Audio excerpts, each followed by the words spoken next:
Hello, everybody. Happy Thursday.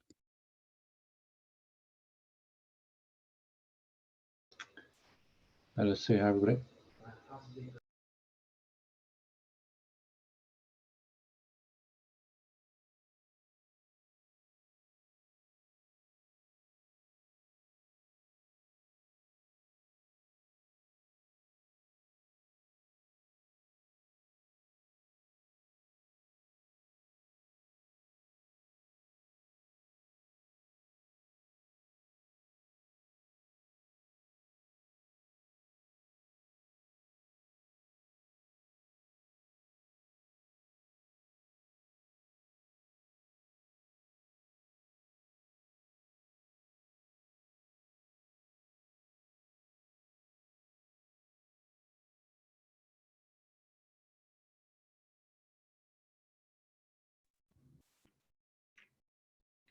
Hey guys, good morning, good evening.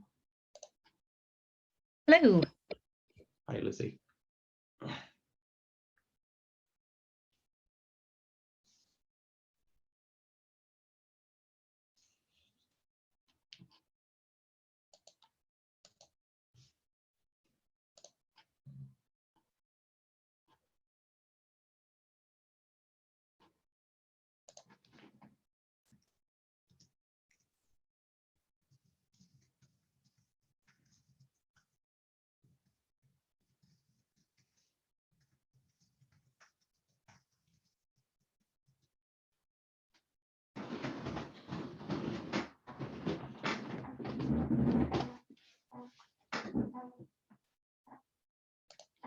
Let's wait for one more minute and then we can get started.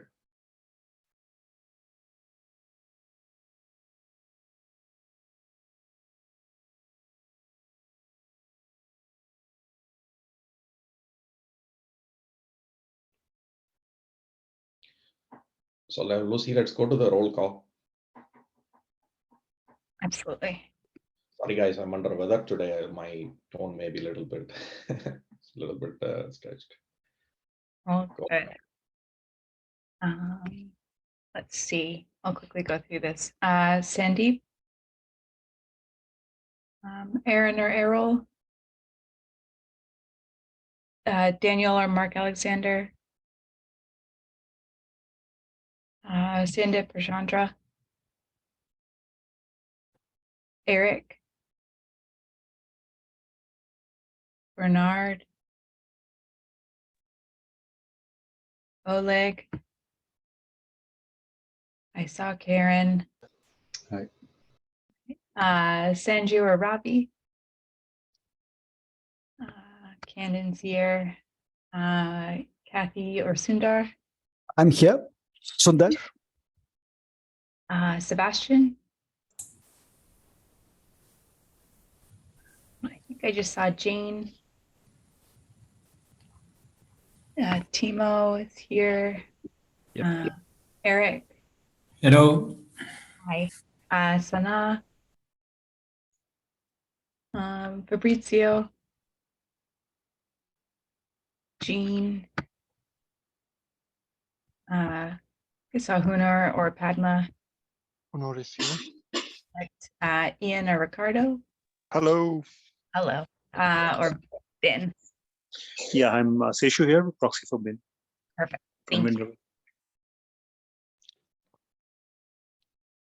Okay.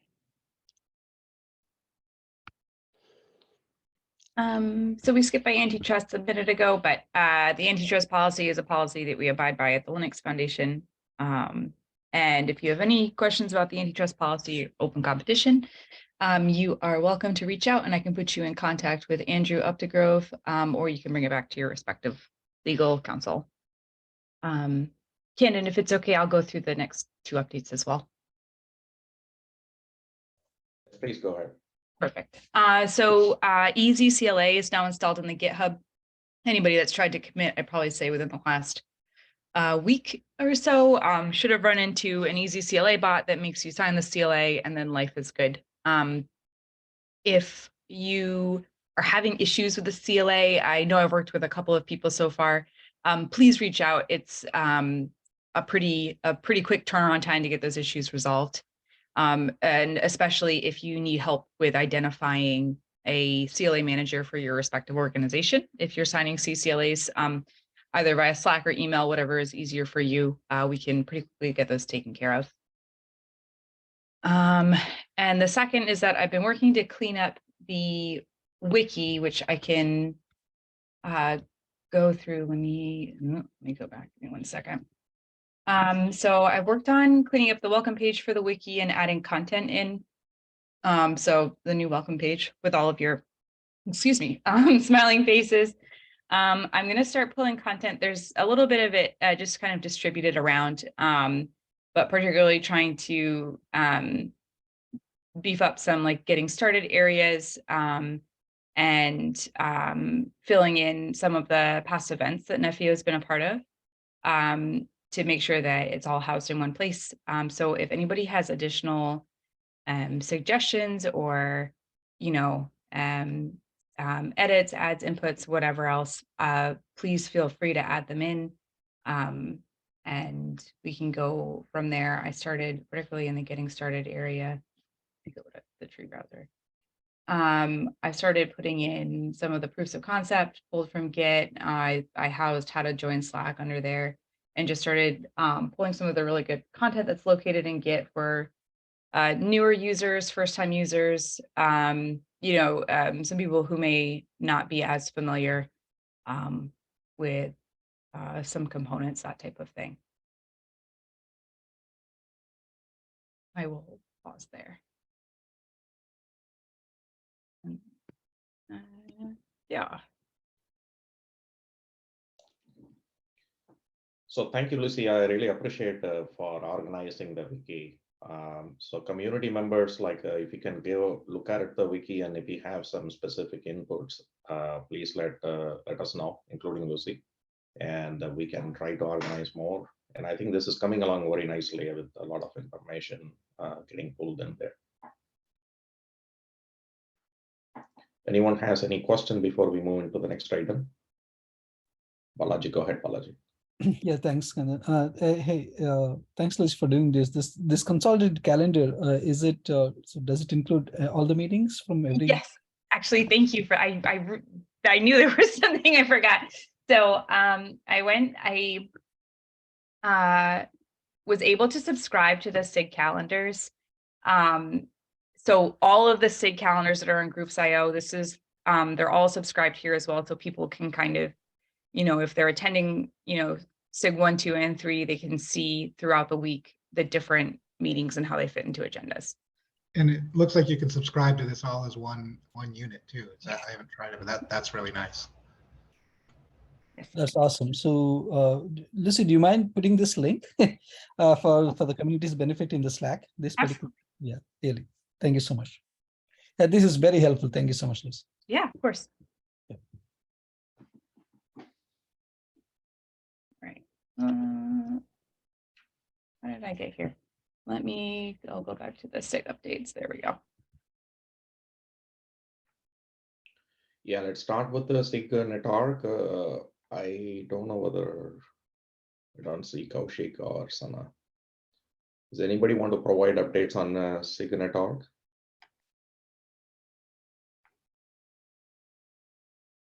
All right, so let's move to the SIG automation. I see Wim and John. Can you guys provide update on the SIG automation, please? Yeah, I'll just quickly say sprint 1 is underway. We got a project board there. Just had a meeting with one of the sub projects. Wim's been getting his team on this project specialization. We've been getting a ton of stuff done already. So we're excited. We're in execution mode, and we're progressing. So anything to add, Wim? No, indeed. Yeah. The other thing I think I would like to thank the people from Orange who basically they went. We had the workshop where we basically got the UPF deployed, but it was not fully operational. And I think the people from Orange shared actually today what they all had to do to move it to a full call that could be set up using free 5GC. So that was so I really want to thank these people. It was actually very timely because we would have discovered all of these issues ourselves. So thank Eric and team for that. But apart from that, yeah, we are in execution mode, trying to get the things done. So there is code being developed, there is discussion. So it's, yeah, up to release 1 is our mission.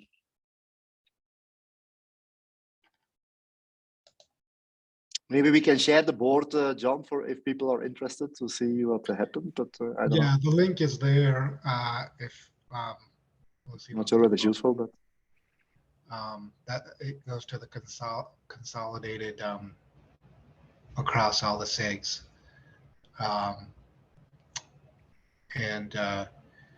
Yeah. So there's also a document that kind of outlines the sprints, but that should be considered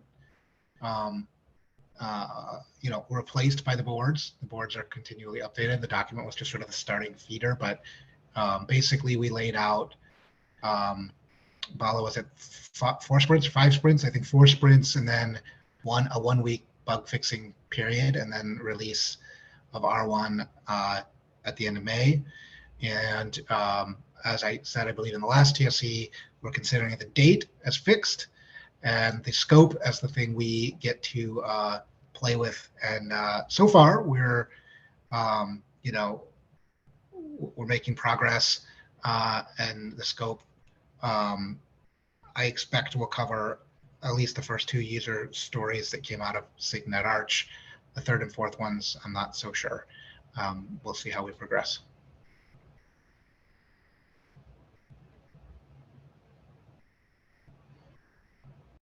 All right, thank you guys, really appreciate it. Anybody want to add anything else?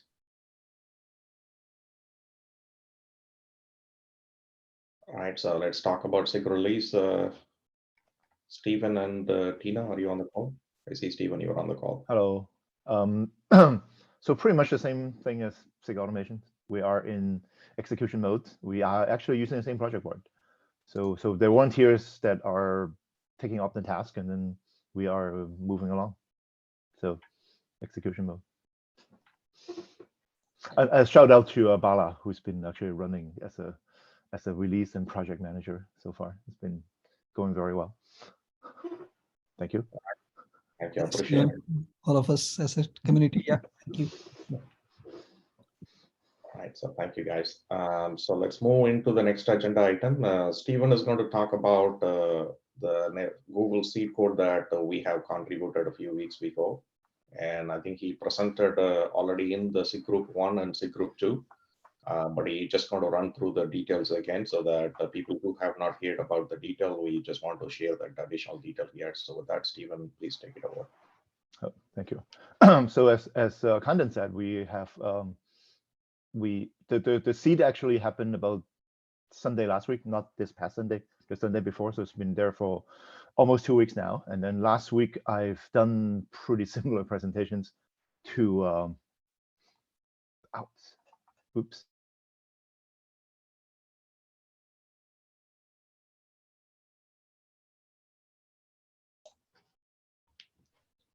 Did we lose him?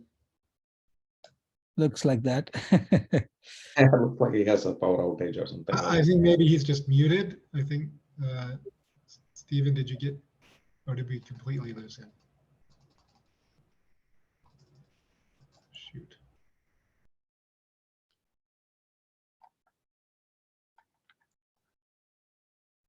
But give him a minute and see whether he is joining back. I see he dropped. Sorry. All right, so it's good that you're back. Go ahead. Yeah, I accidentally clicked on a relaunch now when there's a Chrome update. So sorry. So I did a very similar presentation to SIG 1, 2, and 3 last week. So for those who actually sat through this, it's going to be pretty much the same thing. So there are 4 repos where we see the code. One of them, common lib, is what's shared between the other 3. There are 3 other components that we put into different repos. Those are not finalized repos. I think this week on 6.3 meetings, we talked about consolidating repos to make things a little easier to navigate and easier to likely release in the future. So it will probably be the advancement or enhancement of those will probably happen somewhere else. Next slide, please. So the yeah, I should color code it. Sorry, the square or rectangular boxes are the things that we seeded minus the 35GC operator. So the major pieces seeded are the deploy controller, which is basically the entrance point where you push. So if this come from the Google product, to be honest. And so our product has a much earlier version of the architecture, because when we started building product, Porch just came out. So it's a very, very early version of Porch. And so we basically pack everything inside this one single controller to do them all. It's a little less flexible, but then it's obviously but it's working. And we have our own CLDs that we did share with the community. There have been some evolution. So this is still using the older CLD at this point, the NF deploy CLD. And then for that, when it goes in, the NF deploy controllers process it. It does the hydration, the term that we've been using, which is taking high-level intents and basically resolve it down to something that Kubernetes can consume. So it does that actually inside the controllers. And at the same time, from the NF deploy specifications, the intent, we have enough information to know what the network function topology looks like. So there's a deployment piece, which is also tracking what is expected. And then from that, they have a communication channel between the management cluster, which is the one on top, and then the workload clusters on the bottom. So the Edge Watcher is a library, which is talking to the Watcher agent, which is yet another code that we have. So so this is generally, this is what is being used right now on the C code, on the architecture that we have. So next slide, please. The first thing is the NF deploy controller. So as I said earlier, it uses the earliest set of CLDs. It was modeled after what is actually needed to deploy a particular vendor's SMF UPF. But more than that is what is needed to do certain things, like we can use that to identify what deployment repos we're going to go to. We use that to identify which package you're going to clone from and things like that. So those are like bare minimum fields of information that are needed from our perspective to basically automate the process. So you can take a look at the at what the CLD definitions, and then in our view, this is probably the minimum we need. Obviously, right now there are many other definitions, but then all the information could still be fetched. And as I said, we have a very early use of Porch, and therefore you see us to be a little more rigid, a little less flexible in terms of like, oh, can you insert your controller inside? No, not on a management cluster at this point. So we use it basically just as a gig wrapper. Right now, so the controller itself consists of two entities. The hydration piece, as we said earlier, is the one that takes on the NF deployed CL, and identify the packages to fetch and identify which deployment repos to put it into. And then the deployment piece is the feedback piece. So the NF deploy also gives you very simple connectivity information. So we build a graph based on that. And then the Edge Watcher, a library, gRPC server, that would be getting information back, would be streaming information back to the client, and then the client, which is the deployment piece, would be updating the graph. So you'll be able to get. So what the idea would be, you're creating a deployment consisting of a number of network functions, and then as a user, you can define this is a single deployment that I want to track, and then we'll track it as an entity single deployment. So the aggregation will tell you how many of that deployment succeeded, how long have they been running, and things like that. Next slide, please. The Edge Watcher is a library, as we said. What it does is, you still have to create a gRPC server, you register with it, and then the library itself, the Edge Watcher would detect the creation of a workload cluster, which is pretty Google specific at this point. So we have planned to push that into more Nephio. The Nephio has a client, has a cluster context that we'll use. And then once you see that the cluster's up, it's notifying the Watcher agent. So installation of Watcher agents is also another things where we'll do differently between the Google product and Nephio. We'll probably do that as part of the initial installations of software into the edge clusters, and then so we assume the edge watcher, the watcher agent is already there. We set a C out there, so it doesn't really matter if it's already there yet. And then that would give them watcher agent information on what to watch, and the endpoint that is sent that information back to, and then there they just wait for watcher agents to push information in, and they will expose the statuses to the clients using what you were familiar with as a list watch interface like Kubernetes. So as a client, you could actually watch a particular set of statuses that are actually happening on the workload cluster. So that was the idea. The idea is you can either see the entire picture or you can specifically watch a particular status if that's what's interested. Next one, please. Next slide, please. And the watcher agent is a very simple thing that we really don't expect any changes. It's a pod, a operator that runs on the workload clusters. It's operators that process the watcher agent CL that would tell them the gRPC endpoints, the IP and port endpoints to send something back to, and also these other set of resources that you're supposed to watch, and then they'll watch it, and then the slight optimization is they'll do a byte comparison to make sure that they only send things when there's changes, and that's basically it for this guy.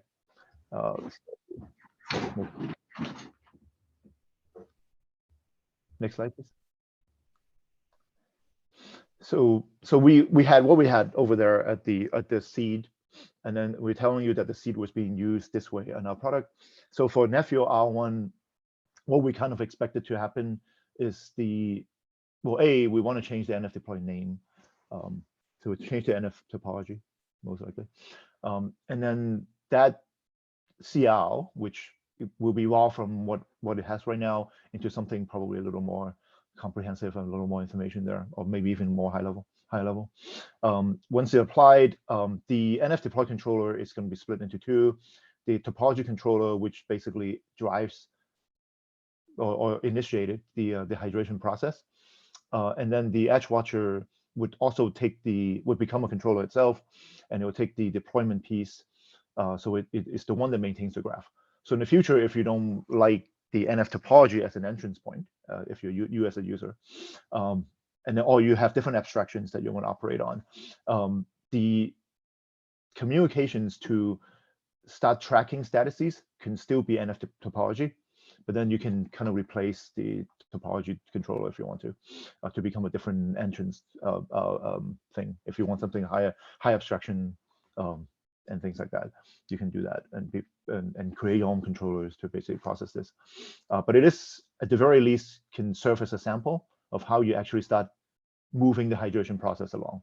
So to do so, circle number 2 here is basically sending a package variant set request, one per network functions, into the package variant controller. So this one is color coded.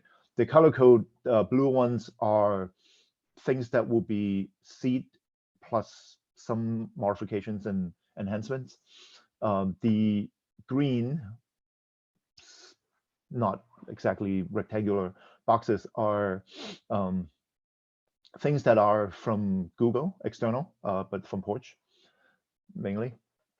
And some of those developments are actually happening in Nephio communities. That's why that's a distinguisher between like Kubernetes or other SED versus this is a thing that is needed by Nephio.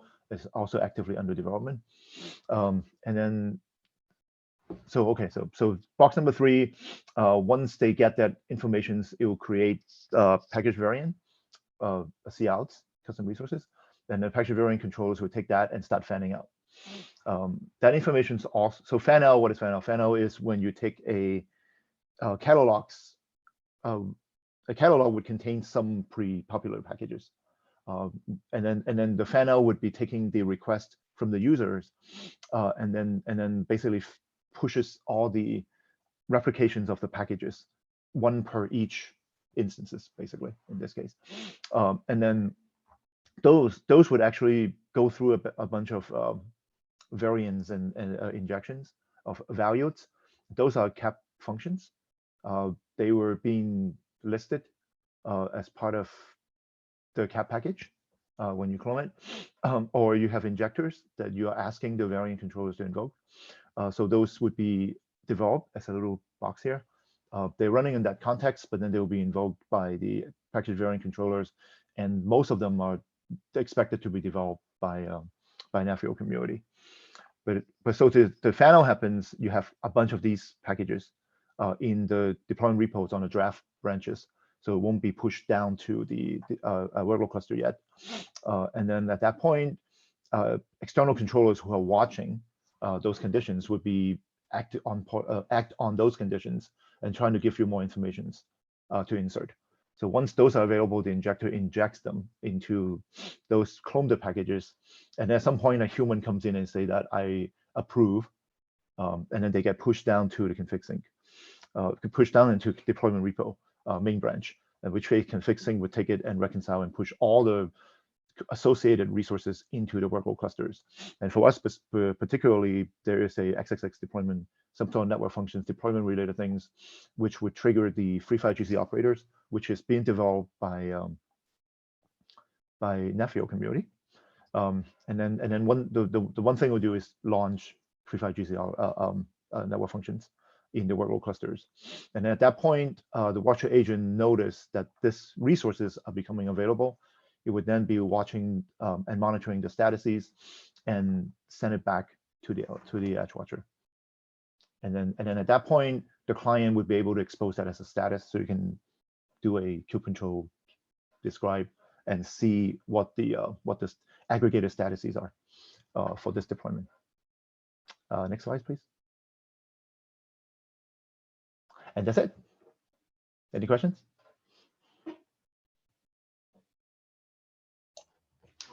Thank you. Thank you, Stephen. I appreciate it. All right. So anybody has any other question before we drop? I think this is the last on the agenda. All right, guys. Thank you. Really appreciate it, and looking forward to the next step in R1. And let's catch up following week. Thank you. Thanks. And thanks, Stephen. Thanks, Stephen, for the Thank you. presentation. Thanks. Bye. Thanks. Bye. Bye.